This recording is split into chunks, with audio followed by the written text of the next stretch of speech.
But what you're talking about with memory is quite interesting. And it makes me think about how our AI constructs and has memory and how we do too, because we think about like, oh, I have a memory, it's in a box, and I reference that same memory every time. But in fact, they've shown with humans, you actually reconstruct it from different pieces of your brain every time you try to recall that memory. And that's why our memory changes. And you often reconstruct it correctly. And so is often. AI doing that as well? Like it's reconstructing a memory every time, or once we're teaching it, if we've made it a skill, it's going to stay hard and reference that memory in a box? So the way the skills are written, they're written in natural language.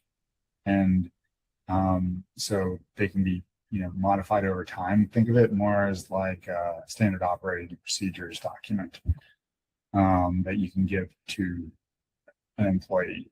It should be formed like that with discrete things that you can measure.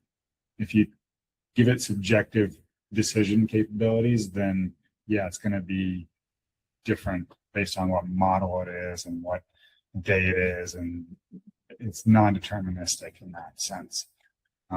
Building agentic workflows is about reducing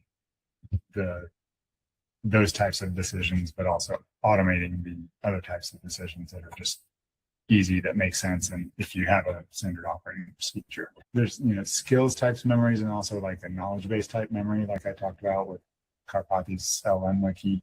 It's for putting concepts together, and a lot of those memory systems are very, very new. They're I mean, the LM wiki tweet that started it is probably like less than 3 months old, probably at this point. But people built on that concept, and there's a whole bunch of memory systems out there for agents. So I think the jury's still out on the best way to do that. Some people use graph databases to put concepts together. LM wiki basically makes a graph database with markdown files. Some people say HTML is better than markdown now.